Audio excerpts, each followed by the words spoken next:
It's my great pleasure now to introduce Bruce Shelton.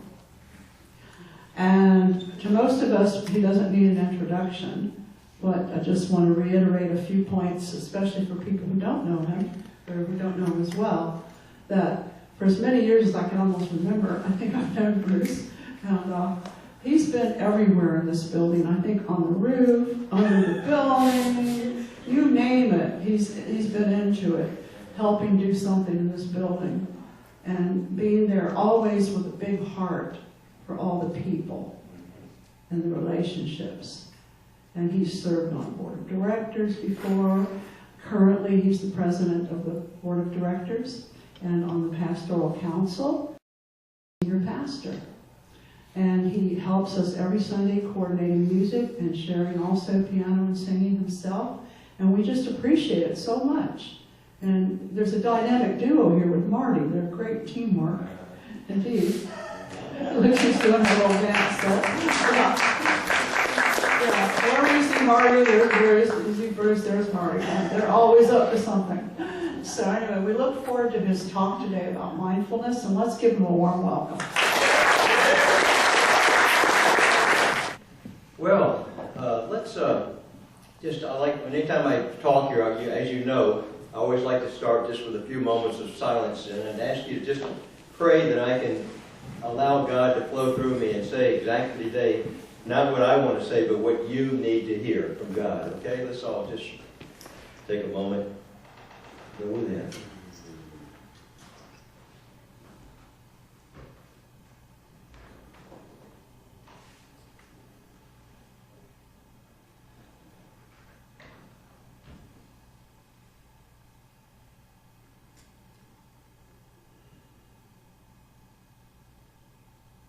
Amen. Thank you. All right. Well, excuse me. I got a little cold today, so just bear with me. We always, people talk up here. At least when I talk, I always talk about a topic that I myself want to learn about. And so today is going to be about mindfulness meditation. The old saying, when people teach what they most need to learn themselves. So I'm a student of this myself, and I'm going to share with you where I'm at and what my experience with mindfulness and my understanding of mindfulness. And the talk will, I'll tell you a little bit about how mindfulness now is playing out in the world right now. It's become a major topic in the world right now, thank goodness. And then I'm going to talk to you a little bit about the psychology of our minds and how mindfulness works. And we'll then end, I'm going to particularly talk about a definition of mindfulness as given by John Kabat-Zinn. And then we'll end with a meditation. So that's the way I'm going to frame this talk today. So, all right, mindfulness meditation has become a very hot topic today.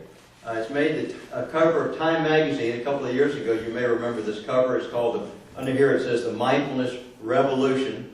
And it makes Time, that's everybody's interested. And 60 Minutes did a really nice interview with Anderson Cooper a couple of years ago on mindfulness. And everyone's learning about mindfulness, and it's really simple to understand why. The way they presented it, the way mindfulness is being presented, and John Kabat-Zinn, who gave us this quote, this definition, is the primary person who's introduced America, so to speak, and the world to mindfulness meditation. The reason it's so helpful is he doesn't present it in terms of it being a religious exercise or even a spiritual exercise. It has to do with stress reduction. See, if you presented this as a religious practice, a certain number of people, like most of us in here, might be interested in it. But as soon as you associate the word mindfulness with Buddhism, a lot of people are just not interested. Oh, it's very cute, but I'm not really that interested in it. But what John Kabat-Zinn has done is he's presented it as a way to reduce stress. Everybody's stressed out, across the board. Anybody can hear that. So if I can have something to calm me down when I go with anxiety or worry or anger or I'm depressed, I'm feeling despair, if I can figure out some way to do that and I can practice mindfulness meditation, hey, this is really interested me. That's the only reason it's made it this way because he's presented it, he's kept the spirituality out of it. Now, of course, once you start learning mindfulness, you can go as far as you can go. Of course, it's primarily a spiritual exercise. But mindfulness was given to us first by the Buddha 2,500 years ago. It's been practiced in primarily Buddhist monasteries now all that time. But it's pretty much been limited to practiced by Buddhists, either Buddhists in the community or Buddhists in monasteries, until the 1980s when John Kabat-Zinn started doing scientific research showing that he could empirically demonstrate that people who practice mindfulness could bring about a reduction in anxiety, empirically measured a reduction in depression. It even can be used for people suffering from chronic pain, physical pain. And so it's become, and he proved this to be true empirically, and that's when everybody started taking this seriously and thinking, hey, there's something to this, right? And it crossed the lines from religion into the secular world. So right now, for example, when Anderson Cooper did his interview on 60 Minutes, he interviewed these executives in Silicon Valley. He particularly went to Google, and it turns out that a lot of the people in Silicon Valley all these corporations are practicing mindfulness. And so one of the Google leaders was asked, why, how do you use mindfulness at Google? And they said, well, we have a lot of meetings. We come together, we brainstorm, and we find if we just a few minutes before the committee meeting, if everybody in the committee just takes a few minutes to do some deep breathing, calm down. And they say the meetings go so much better, they're more creative, and they're not doing it, just to relax. It actually helps them with their work. So they actually have they took an engineer at Google and made him the official teacher for Google. They have thousands of people working at their corporate headquarters, and they have one engineer. His whole full-time job is teaching everyone mindfulness meditation. So mindfulness has become very, very popular. Thank goodness, after all these years. 2,500 years, it's become very, very popular. Now, once again, the one person that deserves the credit for what's happened is a fellow named John Kabat-Zinn. When Anderson Cooper did his whole interview on 60 Minutes was with John Kabat-Zinn. So, John Kabat, I've had the opportunity to go to two of his seminars personally and spend a weekend and so forth, so he's the real deal. And I really love this guy. If you're interested, you can go to YouTube, and it's just all sorts of recordings if this talk interests you and you want to learn more about mindfulness. That's a good way to start, just to check with him. Also, there's a lot of websites now, apps that you can get with mindfulness meditation that I highly recommend. So John Kabat-Zinn says that mindfulness is a form of meditation. There are other forms of meditation. We started our service off today by chanting together the Hindu mantra. So repeating a mantra over and over again, either silently or singing it as we did this morning, that's a form of meditation. Another form of meditation has to do with having a positive affirmation that has a spiritual meaning to it that you focus upon. This is the method taught by Edgar Cayce, for example. When you have he loved Bible verses, and go take a Bible verse and just meditate upon it you just think about it. Let that meditation, the energy of that meditation, the energy behind those words, just to work on your mind. That's a very powerful form of meditation. Meditation, all meditations have the same goal, and the goal is simply this: to quieten our minds and calm our hearts. Okay, quieten our minds and calm our hearts. That's the common denominator behind all meditation methods. That's the purpose. Because when we quieten our mind and calm our hearts, we can go within. And we can access energy within us that we otherwise cannot access, because our mind's so busy and agitated, that we get so caught up in our thoughts that we lose our connection with the center of our being. And that's why any type of meditation method is so powerful, because it provides us with a way to disengage, right, from this endless stream of thoughts that are going across our mind 24/7. Scientists tell us we have around 65,000 thoughts a day. They've actually measured the number of thoughts. 65,000 thoughts a day cross our mind. So there's two types of meditation. One is a formal meditation in which you set aside 20 minutes, maybe an hour, 40, whatever works for you, 10 minutes. You set aside a certain period of time and you just practice your meditation. I know Jerry, for example, has told me that for years he'll put aside 20 minutes, I think in the morning and the evening, just practicing a particular meditation method that you've used for years. So that's called formal meditation. Informal meditation is when we take meditation and we seek to apply it to our every waking moment, okay? We seek to be mindful every moment. We're eating our meal, we seek to be mindful. We're stirring the soup, we seek to be mindful. You know, we're driving our car, we seek to be mindful. We seek to be in the present moment. Mindfulness came from Buddhism. Buddhism has called it Vipassana meditation. That's the meditation method that's been used, that the Buddhists still use. It has to do with following your breath, putting all of your attention upon your breathing, okay? All meditations have another common denominator, and that is, in terms of the mechanics of the meditation, all meditations have to give us an object to put our attention upon. It's all a matter of taking our attention off this stream of thoughts and placing our attention upon a meditation object, okay? Meditation object can be a mantra, an affirmation, or it can be the breath. The Buddhists have always really taught us about how to follow our breathing. Breathing is so cool because it's always in the moment, you see. Breathing is totally silent. So breathing is with us 24/7, and when we put our attention upon our breathing, it forces us to come back to the present moment and to take our attention away from all these thoughts, okay? So that's the essence of the way it works. John Kabat-Zinn says that one way to understand meditation, he says, it's like if you envision the ocean and there's all the waves at the top, and it's a windy day and there's a lot of turbulence. The turbulence, all those waves can represent thoughts. And that's if we get on that, so when we look on the surface of the ocean, we're feeling agitated. The ocean's all agitated. In meditation, if you go 30 or 40 feet below the surface of the ocean, it's total silence. It's a totally different world. It's calm. So meditation is all about leaving that surface, see, and going within, connecting with the center of our being.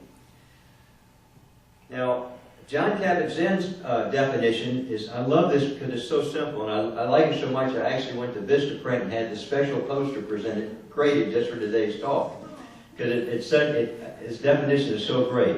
Mindfulness is paying attention on purpose, in the moment, non-judgmentally, okay? So if you want to understand what mindfulness is and you just memorize that definition, that tells you the whole thing. Let's take a look at what he's telling us here. Paying attention. The idea is that so often, most of the time, we're kind of lost in our thoughts. And so when we pay attention on purpose, that means we're taking command of our conscious mind and consciously focusing our awareness on the present moment. Okay? So we're basically usually we're just kind of like drifting along with all this river of thoughts. So with meditation, mindfulness meditation, we want to consciously pay attention on purpose in the moment. So he says, when you're stirring the soup, stir the soup. If you're carrying wood, carry wood. The Buddhists say if you're a man carrying wood, woman carrying water. Whatever you're doing, you put your full attention on that. And so in the moment has to do with bringing us right now. Now let's talk for a moment about the psychology of the way our minds work. I've said a little bit about this so far. Our minds have this endless stream of thoughts that are just going like this constantly. You become aware of those thoughts when you try to meditate, because these thoughts, you become aware that thoughts, you're trying to focus on your breath as best you can, but darn it, these thoughts don't keep coming in, and you get caught up in these thoughts, you know, and you kind of get lost, and then your awareness comes, oh, I just got lost thinking about that chocolate eclair I had at the bakery yesterday. God, it was so good, but I'm going to take my thought back gently and place it gently back upon my breathing. So you really become aware of how we have all these thoughts going when we try to meditate. All the thoughts, if you look at the thoughts in your mind, they fall into two categories. Either they're memories of the past, right? We call them memories, thoughts of the past, or they're thoughts about the future. Okay? All these thoughts that are going like this are all either memories about the past or the thoughts we have in our mind about some possible future event. Okay? Like I'm going to the dentist this Thursday. My goodness, I don't like going to the dentist. All that, so that's the thought of the future, right? Now, the interesting thing is, the only time that really counts is the present moment. Now is the only time that you and I are actually alive. Now is the only time that our hearts are beating, that we're breathing, that we're feeling anything, that we're experiencing anything. One of the sayings is the past is history, the future is a mystery, and the present is a present. The present moment is a present. That's a good way to look at it. It's only in the present moment that we can reconnect with the source of our being. And ladies and gentlemen, that's what life's all about. That's really what you and I are all about. Is either we're connecting with our center or we're not. You know? Meditation is all about going within and reconnecting with the center of who we really are. Reconnecting with that inexhaustible reservoir for power and love and joy and peace. Universal intelligence that's within us, you see. The dilemma that we have is our minds are so wonderful. And let me just say this. I believe that our minds and our physical bodies are the greatest gifts that the universe has given to us, okay? But they were always meant to be our great servants, but they make for terrible masters, okay? So the problem is our minds are so powerful that they have the ability to take over. And we start thinking we are our thoughts. You know, we are our feelings. No. We are spiritual beings who have thoughts. We have feelings. We have a physical body. It's a big difference. And so understanding who we are, meditation is all about reconnecting with the center, the spiritual side of who we are. Realizing our oneness with God is a Christian way of putting it. Now, one way to understand the way our mind works is the story of the duck with the human mind. Okay? I'll repeat that. I'm sorry for Carol. Just whoop. The duck with a human mind. I love this. I got this from Eckhart Tolle, by the way. I'm not smart enough to think all this stuff up. But Eckhart Tolle tells us about the duck with a human mind.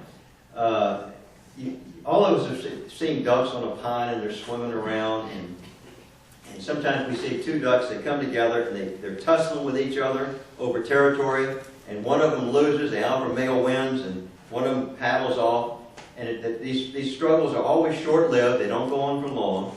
And within usually a minute of the battle, you see both the ducks flapping the wings like this to let go of all that excess energy they brought out in fight or flight, all that cortisol that got released, right?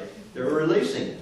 And then within 15 minutes, you look at the pond again, and there's both the ducks. This duck's over here peacefully ducking his head in the water for algae and minnows, and this duck over here it's like nothing happened.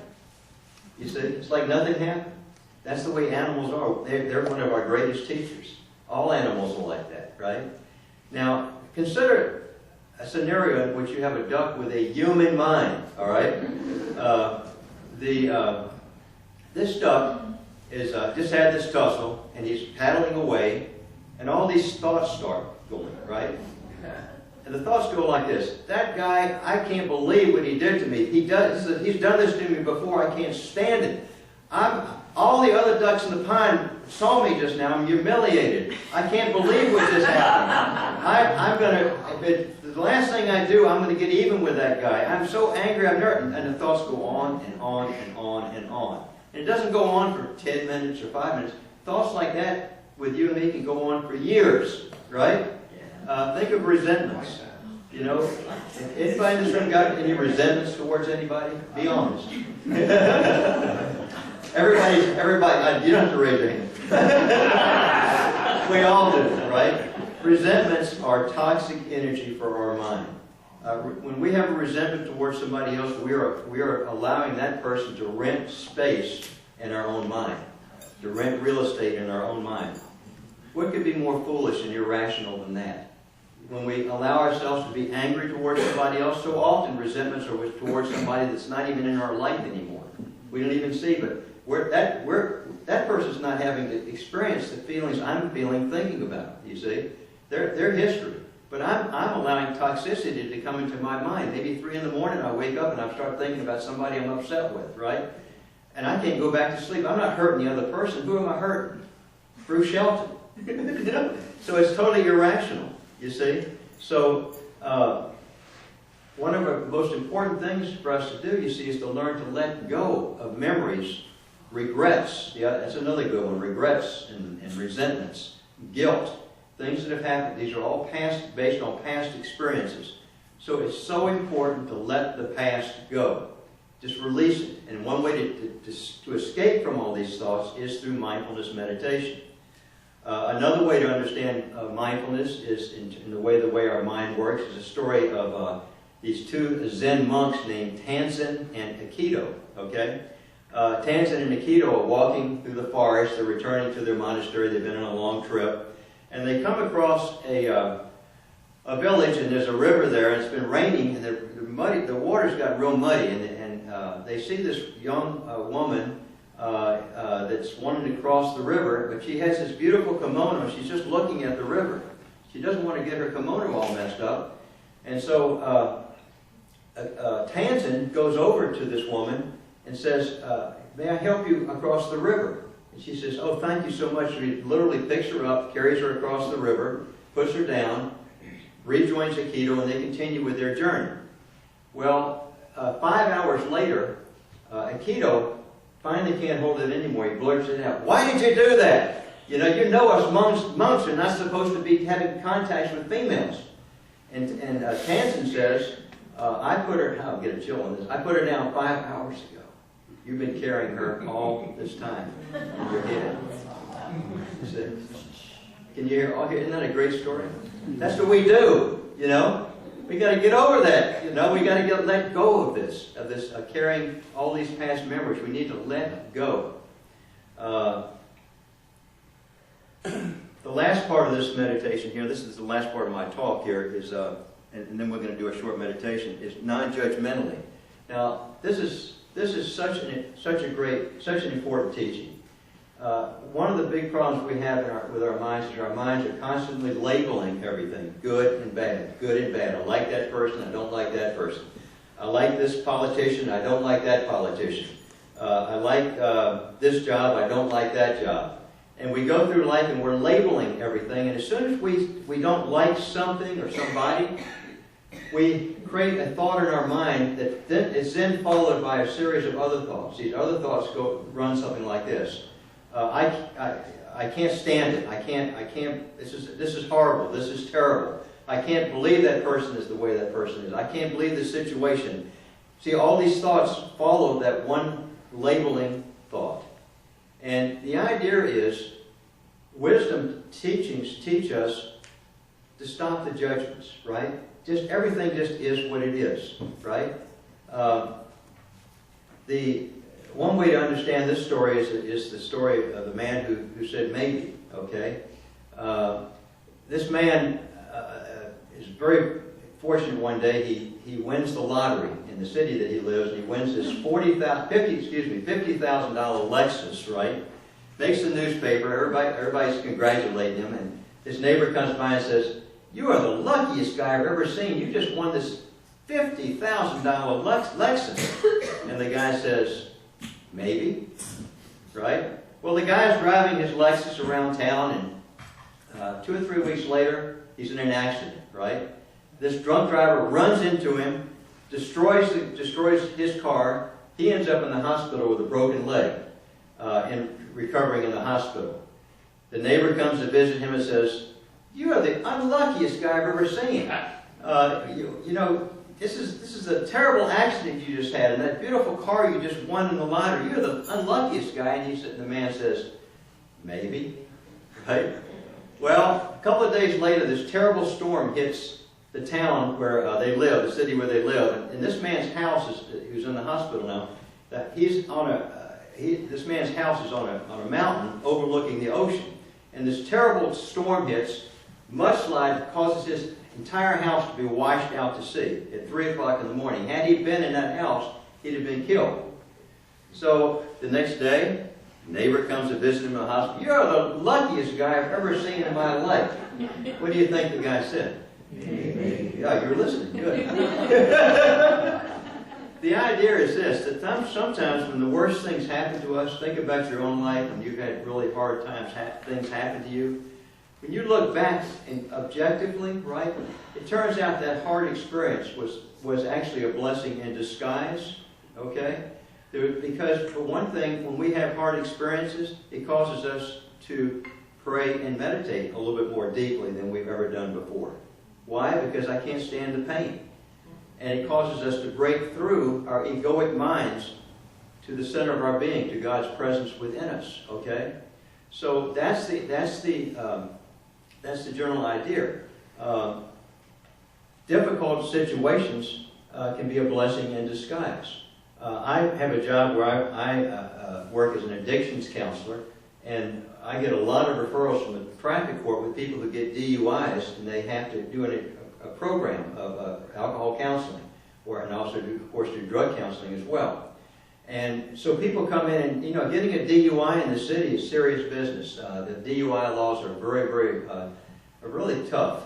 If you have a second DUI, the minimum time you have to serve in jail is mandatory. It can't be suspended by the judge is 20 days. Now this is horrifying to people who've never, like most of us in this room, have never been in jail before. People just have to go to jail for 20 days? What? So people, they go through that, and then if they've had 2 DUIs, 1 DUI, they don't usually send them to me, but if somebody's had 2, they think maybe this person has an alcohol problem. So I've had people with 3, 4, and even more DUIs. And they come to me, and about 2 out of 3 people that come to me really do have legitimate alcohol problems. And this is the most interesting thing. So often I've heard this over and over again. People would tell me who had really severe problems with alcohol where it was basically ruining their life, and this may have been going on not just for years but for decades, right? I've had people in their 50s, for example. I had one guy that I was working with recently, 38 years. He'd been drinking, wonderful chef, but man, he had a terrible problem with alcohol. It's been for 38 years. And he got a DUI, and he took it upon himself to go to a 30-day residential program. And he came to my program after he did that. I like a lot of people who have been to these 30-day programs. They come to see me afterwards. And he, for example, said that DUI was the best thing that ever happened to me. I hated going to jail. I hated getting arrested. It was humiliating. But it was the best thing that ever happened to me because I'd still be drinking today if it had not been for that DUI. So that's just an example of how bad things can happen to good people, but those bad things can have lessons behind them that maybe we don't understand at the time, right? It may be that we won't understand it even this lifetime. It's on a soul level we know what's going on, but our minds may not grasp it. But everything that happens to us is a purpose. I like the way Ram Dass puts it. Ram Dass says life is a series of incidents, a series of experiences, every one of which is perfectly designed to cook the seeds of imperfections, of impurities within us. Okay, let me repeat that. He says, life is a series of experiences that are perfectly designed to cook the seeds of impurities that are within us. And what are impurities? Impurities are simply thought patterns in our mind that are rooted in fear. Okay? So anytime we have a difficult experience, what's happening? It's awakening that fear thought within our mind. That gives us a chance either to get further lost in the fear thought and go sink deeper and experience more pain that always goes with fear thoughts, or it gives us an opportunity to work on that fear thought and to let it go, you see, which is what we do as we grow. We learn how to do that. That's what mindfulness meditation is about. That's what prayer is about. So the other type of this I promise this is the last part. It comes under the same part here, though not judgmental. Has to do with judging other people. Okay? Boy, do we all of us have a problem with that. I like this person. I don't like that person. That person's beautiful. This person's not so beautiful. And we go through life, and our minds, right, are constantly judging people, labeling people.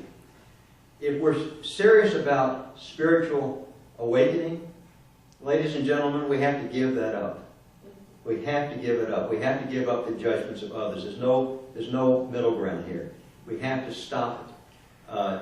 Jesus taught us, he's a very important teaching in the Sermon on the Mount. He says, "Judge not, lest you be judged. For with what measure you met, it shall be measured again unto you." Why do you judge your neighbor for the mote or the speck that's in his eye, and you don't consider the beam that's in thine own eye? First remove the beam that's in thine own eye, then thou can see clearly to remove the speck or the mote that's in thy neighbor's eye. Right? Very, very powerful teaching. This is as clear a teaching as anyone could ever give about what in the East is called the law of karma. Okay? But people will say, Jesus didn't teach karma. What are you talking about? That's that Eastern stuff. No. How could it be stated more clearly than this? Either Jesus knew what he was talking about and he meant what he was talking about, or he didn't. Of course he meant what he was talking about. When we judge others, it all comes back to us. Okay? And when I judge somebody else, there's a dark thought in my mind, a fear thought in my mind that's causing me to criticize somebody else. Now, of course, there's a difference between discrimination and discernment over here, right? And critical judgment over here. We're talking about this type of judgment, critical judgment. We want to be discerning. We want to be discriminatory. We want to have discrimination in our thoughts about other people. That's positive, see? This side has to do with fear thoughts. When I have fear thoughts and I say, I don't like that person is awful, that person is terrible, da-da-da-da-da, that's fear. We're basically reinforcing fear thoughts that are within our own mind, right? And so the more I do that, the more those fear thoughts, whether it's towards this person or that person, it's the same basic fear thoughts of, I don't like this person because I fear this person is somehow messing my life up, or somehow it's embarrassing me, somehow it's doing something that's upsetting to me, okay? So we want to be aware that we do not want to judge others any more than we possibly can. We want to only limit ourselves to discriminatory judgments and discernment. You can see I'm wearing out here. Okay, so that's basically my talk. Now, what I thought I would do is end this talk by us all actually practicing mindfulness for about 5 minutes. Okay? So, I suggest that when we do this, that you put your feet on the ground, kind of anchor yourself. And the method here is just to put all your attention upon your breathing. And if you find that your mind is starting to drift off to some other thought, it's perfectly okay. It's just the way our minds work. Just bring your mind gently back to your breath. We're going to do this for about 5 minutes.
gently come back to the world here.